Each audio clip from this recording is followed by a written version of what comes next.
Présent, Gabriel Germain, Coralie Morvan, Albert Marel, Catherine Michaud-Varenne, Grégory Adenbach, Alexandra Hildesheim, Fabrice Matois donné procuration à Albert Marel, Fabienne Maillefer a un petit retard, donc on va attendre d'ici la fin de tout arriver. Michel Fratt, Béatrice Belmont, Frédéric Lagescarde, Natacha Arnaud, Nathalie Baul, Stéphanie Gendron a donné pouvoir à Gabriel Germain, Lydie Chambeux, Ludovic Laforêt, là. Éric Poiré, ok. Céline Matonnet, Didier Debarge a donné procuration à Stéphanie Verbenec, Philippe Chabalon, Valérie Merle, Laurine Closon a donné pouvoir à Éric Poirier, donc il n'est pas là, donc elle ne sera pas représentée pour l'instant. Christiane Hardy a donné pouvoir à Fabienne Maillefer qui ne devrait pas tarder. Christophe Ollier, Florence Iacono, Quentin Guilleux, Luc Souillard, Stéphanie Werbenec. Très bien. Je vais vous proposer une secrétaire de séance. Je propose notre Benjamin Quentin Guilleux. Donc, qui est contre, qui s'abstient, unanimité. Maintenant, on va procéder à l'approbation de l'Assemblée délibérante du procès-verbal du précédent conseil municipal réuni le 12 juillet 2023 qui a été transmis avec la convocation du précédent conseil municipal. Est-ce qu'il y a des questions? Non, on passe au vote. Qui est contre? Pas d'abstention. Unanimité. On passe au rapport numéro 1. Il s'agit de l'exercice du droit de préemption sur un fonds de commerce composé de 2 établissements, 7 place François Kerr, 1 rue de la Mairie appartenant à la SARL aux gourmandises d'Alexis Lola. Je laisse la parole à Grégory Adenbach, adjoint aux affaires économiques et au tourisme et à l'emploi.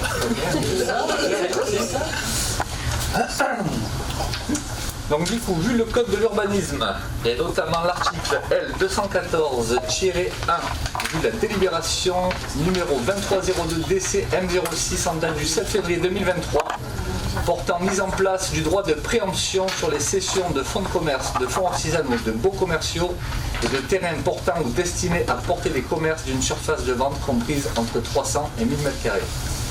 Vu l'étude réalisée par la métropole Aix-Marseille-Provence, la Chambre des commerces et de l'industrie et la Chambre des métiers et de l'artisanat sur l'analyse de l'offre commerciale et artisanale en centre-ville, indiquant, quand on compare le centre-ville de Velot à ceux d'autres communes de territoire, on remarque que l'offre commerciale et artisanale du centre-ville de Velot s'apparente plus à celle d'une commune d'environ 5500 habitants, avec pour activité peu représentée la restauration traditionnelle et rapide, un fleuriste, l'alimentation spécialisée ou la boulangerie-pâtisserie. Considérant que la municipalité met en place une démarche cohérente de dynamisation de son centre-ville avec la mise à disposition de locaux pour un commerce de poissonnerie, un café-restaurant et des appart-hôtels, l'accompagnement des porteurs de projets en proximité de la place avec notamment la création d'une boutique éphémère accueillant des créateurs, la modernisation du musée de la Tour ainsi que l'animation du centre de village par des festivités comme la Saint-Éloi, l'accueil du festival de piano de la Roque d'Enterron et la création du circuit Street Art. Considérant que la dynamisation souhaitée est en cours, appréciée par les Veloxiens, plébiscitée par les partenaires, elle reste néanmoins fragile compte tenu de l'ouverture récente des différents établissements. En effet, les ouvertures de la poissonnerie, du café-restaurant, des appart-hôtels et des boutiques éphémères se sont concrétisées à l'été 2023. Considérant le jugement du tribunal de commerce de Salon-de-Provence en date du 3 mars 2023, par lequel il a été déclaré la liquidation judiciaire de la SARL aux gourmandises d'Alexis et Lola, immatriculée au registre du commerce de Salon-de-Provence sous le numéro 831 564 729. Vu les déclarations de cession de fonds de commerce reçues le 19 juillet 2023 par la SCP des mandataires judiciaires BR associés domiciliés 7 rue Joseph Darbeau à Aix-en-Provence, en vue de la cession du fonds de commerce à Velot 6, 7 place François Kerr appartenant à la SARL aux gourmandises Alexis et Lola, composé de 2 établissements attenants et appartenant à 2 bailleurs distincts. Vu l'ordonnance du tribunal de commerce de Salon-de-Provence en date du 6 juillet 2023 autorisant la vente du fonds de commerce au bénéfice d'une société en cours de constitution pour la somme de 27 000 €, considérant que la ville peut exercer son droit de préemption commerciale en vue de permettre la sauvegarde des activités économiques de proximité, de dynamiser le commerce de proximité et de maintenir une offre commerciale diversifiée. Considérant qu'une activité de boulangerie absente depuis plus de 6 mois est indispensable sur le centre ancien et considérant que l'activité actuellement autorisée est une activité alimentaire sans précision et non spécifiquement de boulangerie-pâtisserie.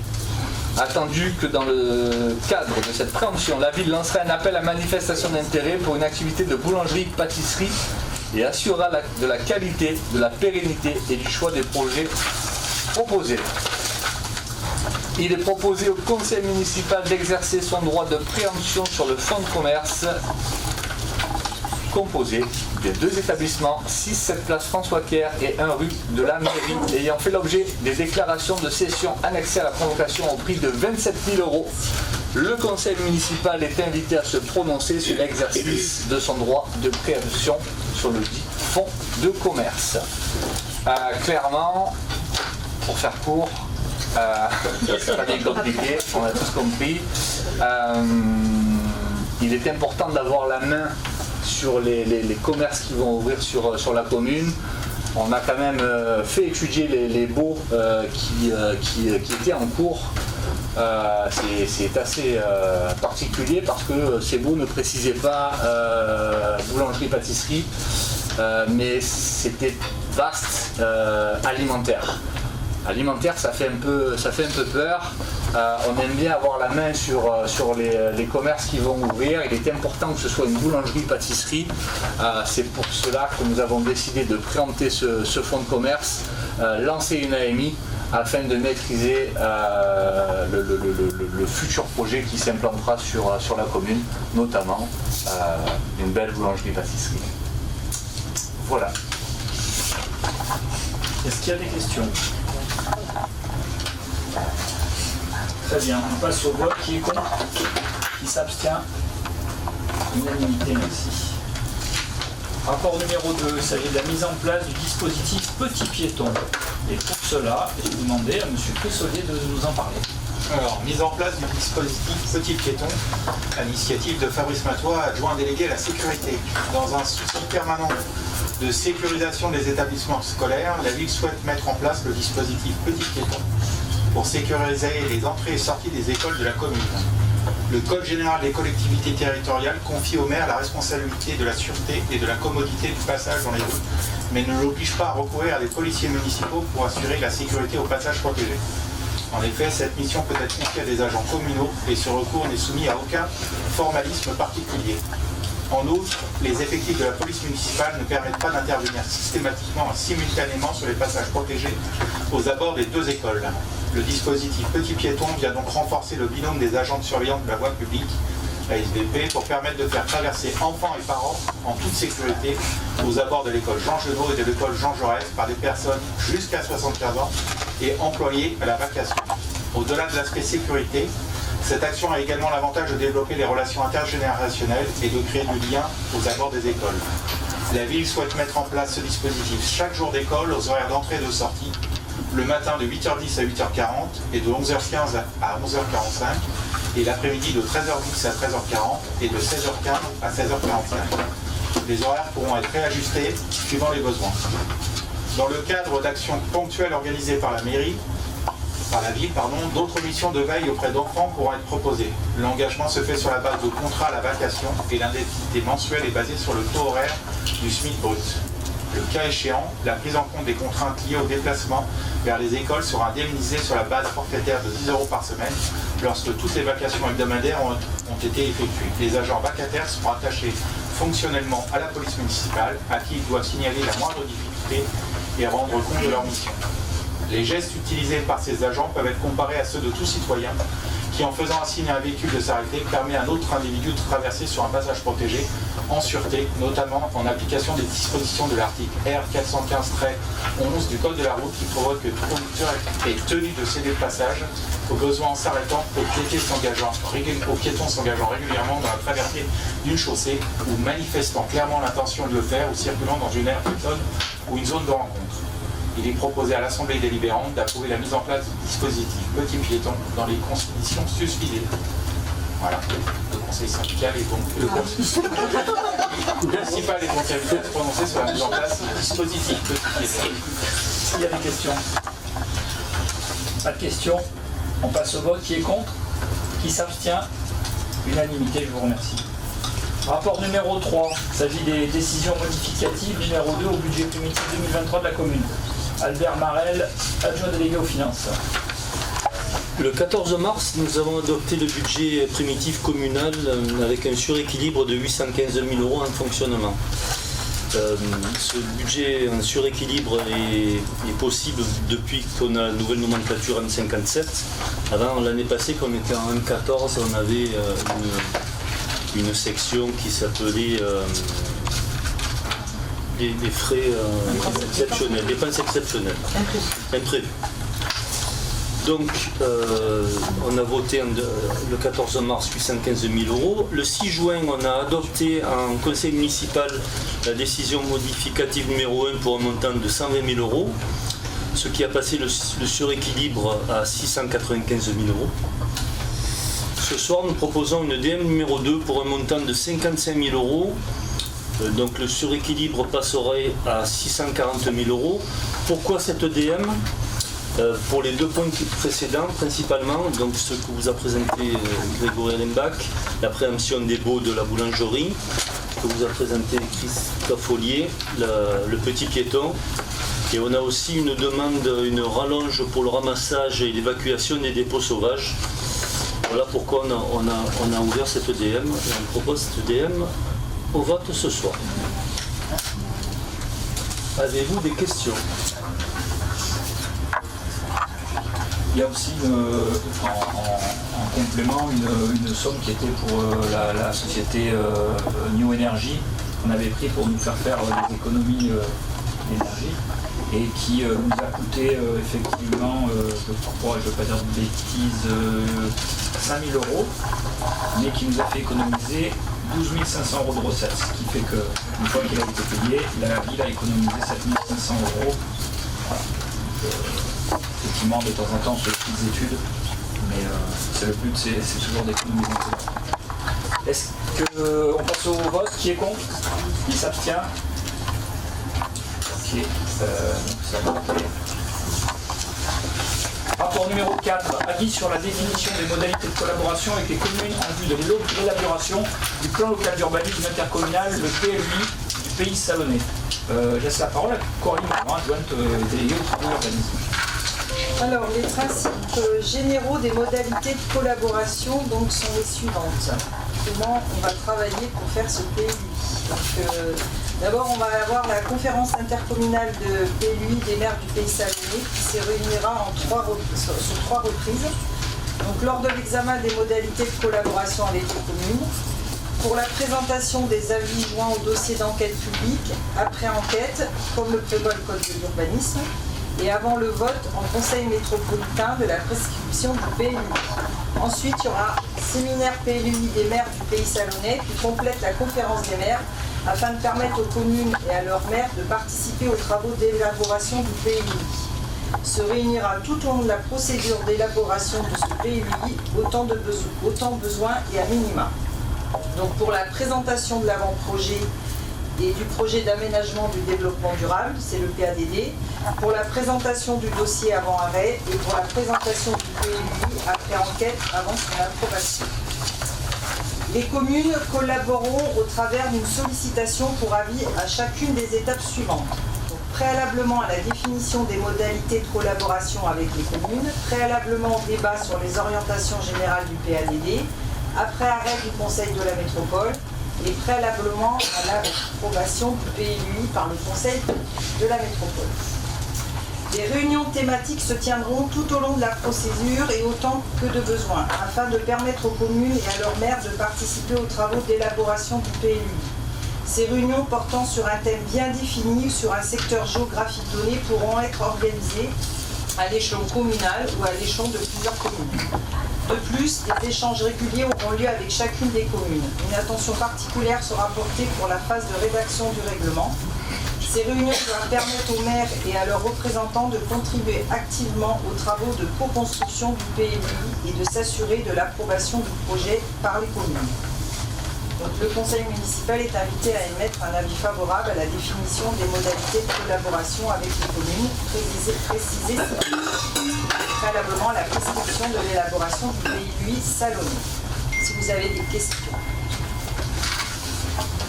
C'est une étude qui est donc lancée logiquement par la métropole, qui a été votée maintenant et dont le vote final devrait se situer aux alentours de 2027. Il devrait terminer en 2027. Il devrait être voté normalement en 2027 au niveau métropolitain. Voilà. Est-ce qu'il y a des questions? On passe au vote. Qui est contre? Qui s'abstient? Le rapport numéro 4 est adopté. Rapport numéro 5, actualisation de la délibération numéro 160916 290916 portant réforme du régime applicable au logement de fonction, liste des emplois pouvant bénéficier d'un logement de fonction par convention d'occupation précaire avec astreinte. La parole est à Jean-Marie. En 2016, le conseil municipal avait fixé la liste des emplois éligibles au logement de fonction. Donc, deux régimes pour le logement de fonction, la nécessité absolue de service ou l'occupation précaire avec astreinte. Donc nous, on est dans le cas d'occupation précaire avec astreinte. 3 emplois avaient été définis. Gardien du complexe sportif Albert Camus, gardien du complexe culturel des Quatre Tours et gardien de l'hôtel de ville. La location à titre onéreux est fixée à 50% de la valeur locative. Et les charges liées au logement, l'eau, l'électricité, le chauffage, les assurances sont acquittées par l'agent. La redevance payée par l'agent étant inférieure de 50% à la valeur locative, il ne paye que la moitié de la valeur locative, ça constitue un avantage en nature. À l'époque, cet avantage pouvait être évalué suivant 2 méthodes. Soit un barème de l'URSSAF qui était assez complexe et lié à la rémunération brute de l'agent, ou un forfait à 50% de la valeur locative. Le trésorier nous demande que le choix soit fixé en délibération OCM et qu'on ne puisse pas appliquer ou un ou l'autre. Nous proposons la méthode la plus simple à 50% de la valeur locative qui est aussi la plus avantageuse pour les agents. Nous n'avons plus que 2 logements concernés, celui du complexe sportif Camus qui n'a pas été plus que 2 logements concernés, celui du complexe sportif Camus n'a pas été réaffecté à la suite du départ de l'agent en novembre. Donc nous allons délibérer sur cette actualisation. Avez-vous des questions? Pas de questions. On passe au vote. Qui est contre? Qui s'abstient? Le rapport numéro 5 est adopté. Rapport numéro 6, prise en charge des frais de déplacement temporaire du personnel communal. Albert Marel. Alors l'arrêté ministériel du 3 juillet 2006, modifié le 14 mars 2022, prévoit le remboursement des frais de déplacement et d'hébergement. Cet arrêté ne prévoit pas le remboursement des péages et des parkings. La commune rembourse déjà les frais de déplacement des agents, y compris les frais de péage et de parking. Sous condition d'avoir un ordre de mission ou une convocation officielle, le remboursement des frais n'a lieu que sur présentation de pièces justificatives. La trésorerie nous demande de délibérer pour régulariser le remboursement des péages et des parkings qui ne sont pas dans l'arrêté ministériel. Nous ajoutons à la délibération une nouveauté. L'agent peut faire une demande d'avance pour un maximum de 75% des frais susceptibles d'être engagés. Voilà, la synthèse de... Avez-vous des questions? Pas de questions. On passe au vote. Qui est contre? Qui s'abstient? Unanimité, je vous remercie.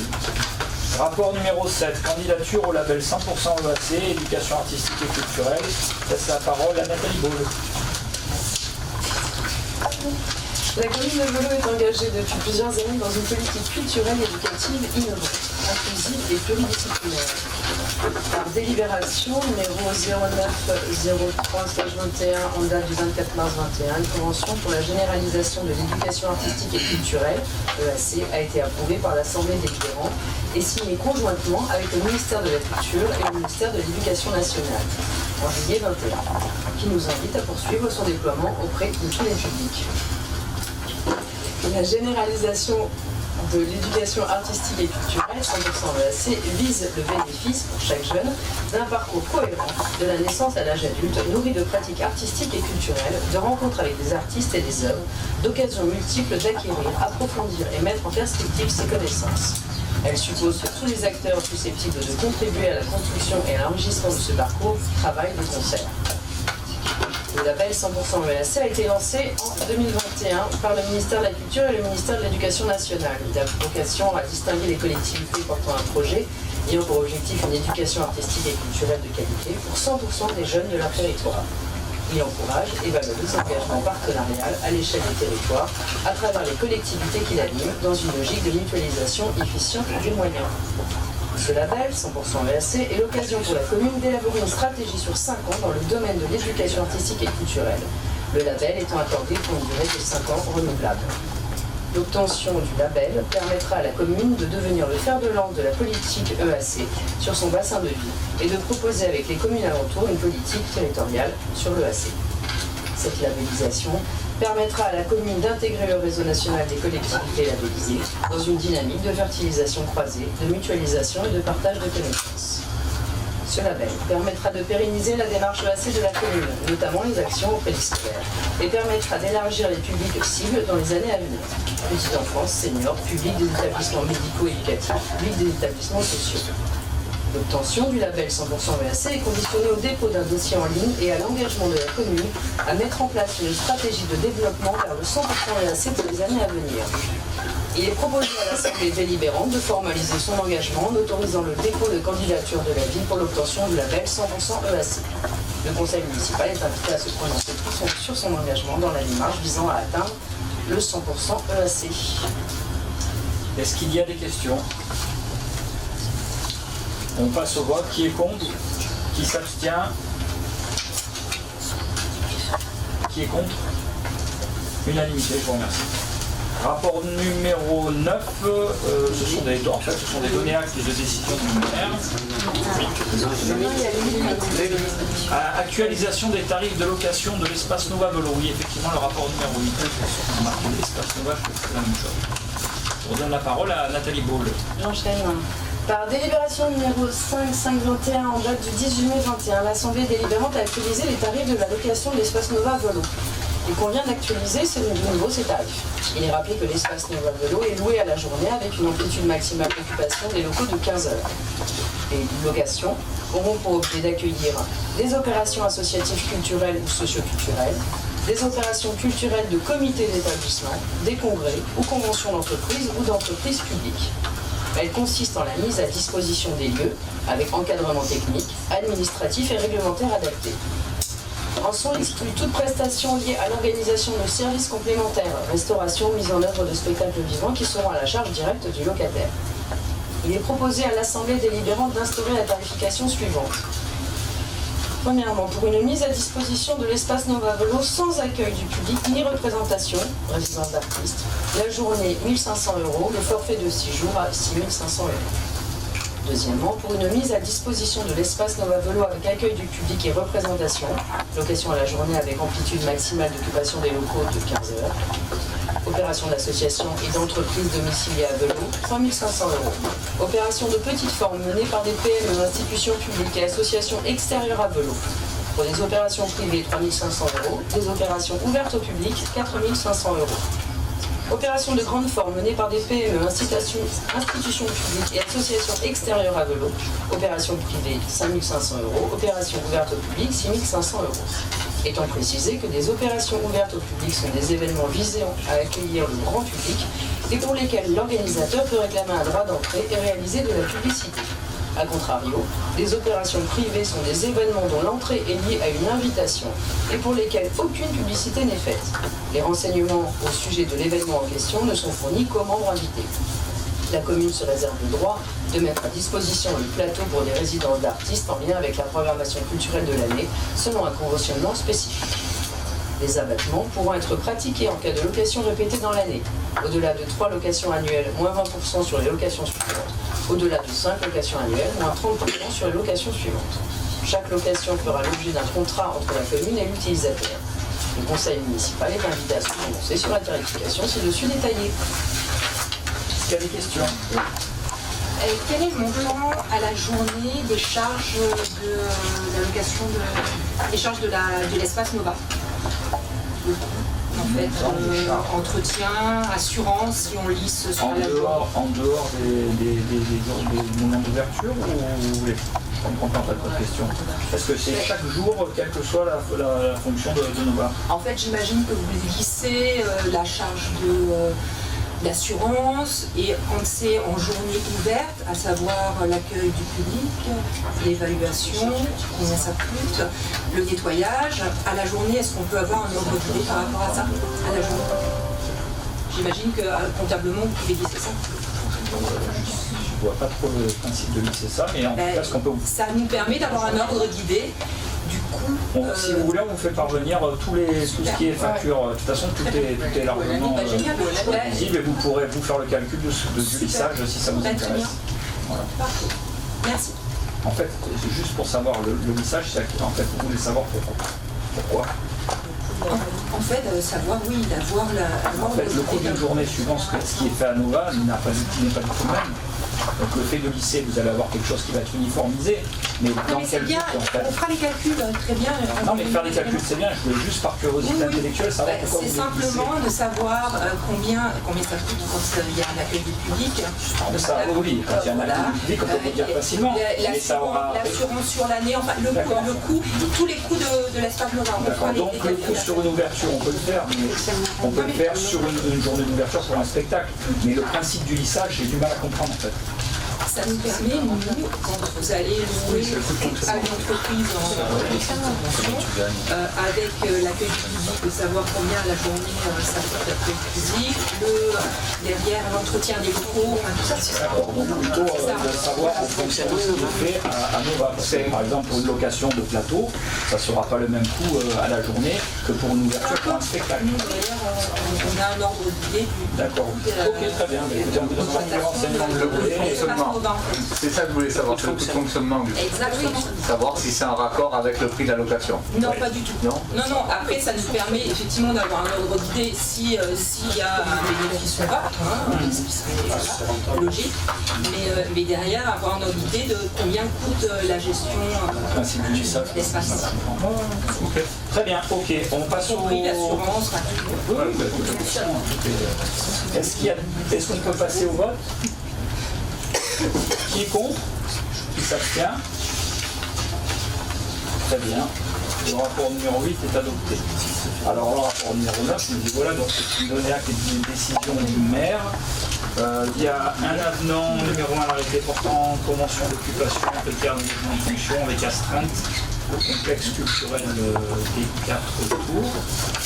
C'est ce dont on a parlé tout à l'heure. Au niveau de la police, une demande de subvention départementale, aide aux équipements pour la sécurité publique et une étude technique de faisabilité d'un réseau 5G en vue de développer la vidéosurveillance sur le territoire. En ce qui concerne la culture, la convention annuelle de partenariat culturel Provence-en-Seine avec le département des Bouches-du-Rhône, la demande de subvention départementale Espace Nova Velo, qu'on fait de manière régulière pour le matériel, la convention temporaire de mise à disposition du tracteur de la ville à l'association Comité des Fêtes. Convention du partenariat avec le SIAM, avec le patrimoine en mouvement et la vie locale, convention de mise à disposition du minibus pour l'association LEC Grand Sud. Ouais, je vous rassure parce que j'ai vu que vous avez écrit que le Comité des Fêtes se débrouillait avec rien, quasiment rien comme aide de la ville. On ne manque pas une occasion d'aider le comité des fêtes, et notamment en ce qui concerne l'achat de tous les spectacles qui sont les soirs de Saint-Éloi et de toutes les manifestations qui sont mises en place par le comité des fêtes, y compris l'accompagnement au niveau des services techniques, de la police municipale et de la communication de la ville. Donc ils ne font pas tout à bout de bras tout seuls. On est là pour les accompagner et on est bien content du travail qu'ils font, mais ils sont loin de faire les choses tout seuls sans la ville. Si vous voulez bien, on va passer au conseil municipal et les questions de l'opposition. Donc on a une question du groupe Ensemble avec Passion. Lors du dernier conseil municipal du 14 mars 2023, il a été formulé par le maire de Velot qu'une enquête avait été réalisée suite à la pétition concernant l'avenue Baptiste-Anglaise. Quel en est le résultat? Alors il me semble qu'on a déjà eu cette question et qu'on a déjà répondu. Je ne veux pas dire qu'il y avait des absences, mais parce qu'on va me reprocher aussi. La consultation a été réalisée en avril-mai 2023 conformément aux engagements pris lors du conseil municipal du mois de mars. La consultation a concerné les riverains directs de l'aménagement et de l'avenue, les résidents du Clos du Pressoir et ceux du lotissement Les Lavandes. La police municipale a porté cette consultation à chacun des riverains pour éviter les doubles réponses.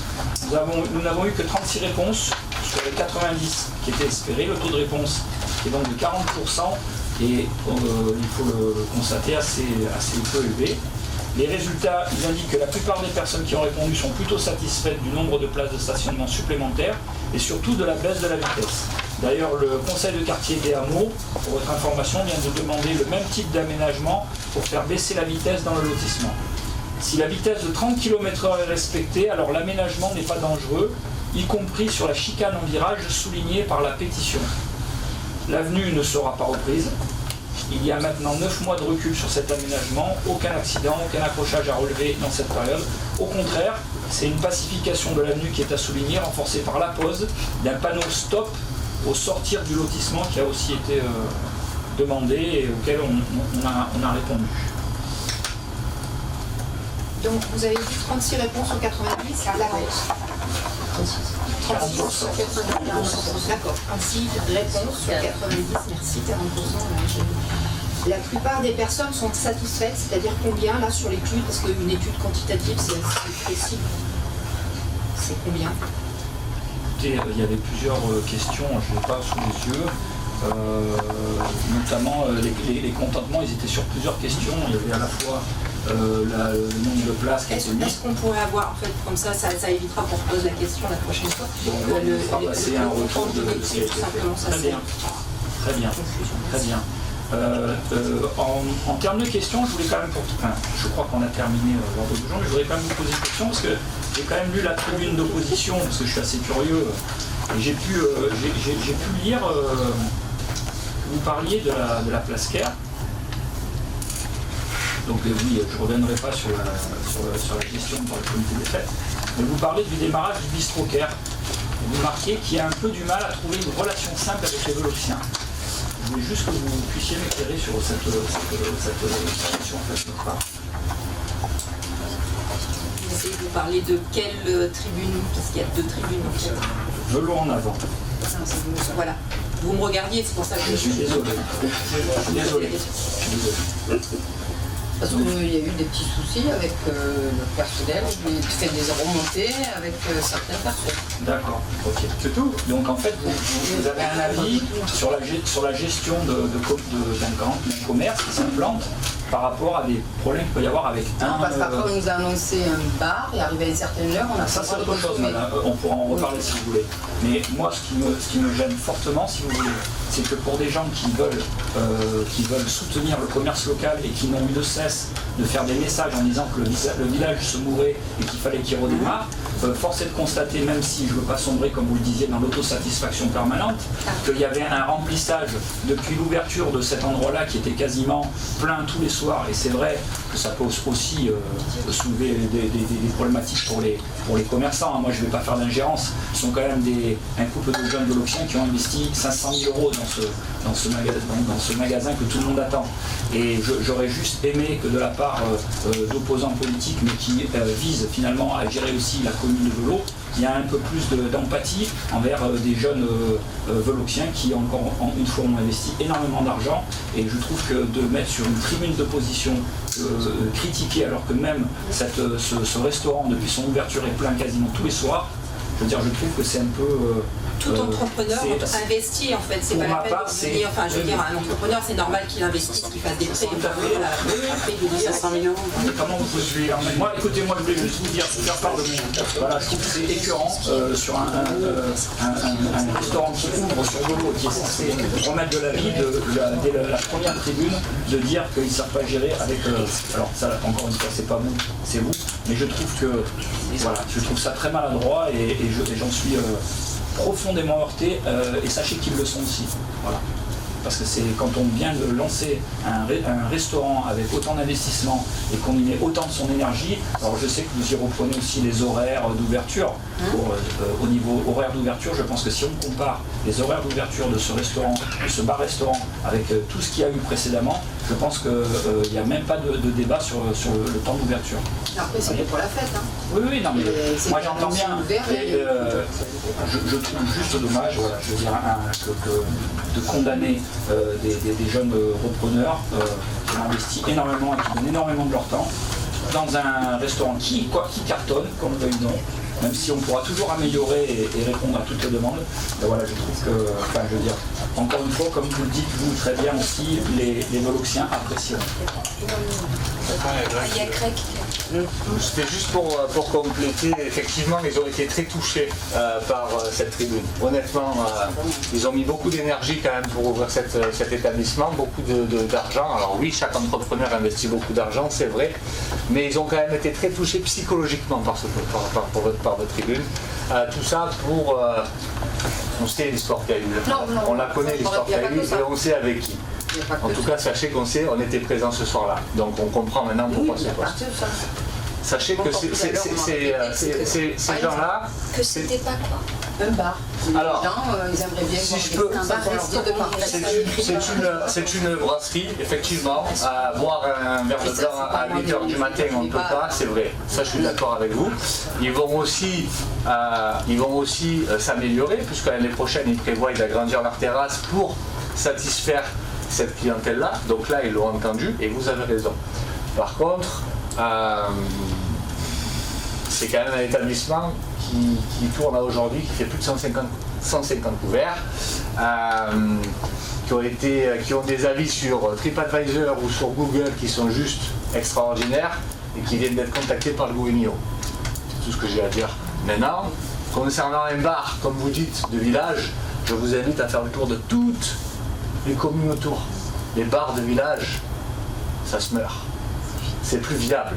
Un Ricard à 1,50 €, ça n'existe plus. Je suis désolé. Hein. Moi, le premier, je fréquentais l'établissement qu'il y avait avant et je constate en fait. C'est juste un simple constat que ce n'est pas viable. Le bar d'Algi, il n'a pas fait un an. Dépôt de bilan. Le D20, dépôt de bilan. Ça marche plus. Les Ricards, c'est malheureux, mais ça marche plus. Désolé. Buvez de la bière. Ah, c'est vrai, après je comprends, hein, je suis un enfant du village comme tout le monde, j'aimais bien aller boire des coups aussi, hein. Mais c'est malheureux à dire, hein. Mais tous les bars de partout, dans toutes les petites communes autour, ça tient plus. Ça tient plus. Voilà, c'est tout ce que j'avais à dire. S'il n'y a pas d'autres questions, on va clore le conseil municipal. Une fois de plus, je voudrais remercier l'association qui est là à chaque fois pour nous filmer. Merci à vous.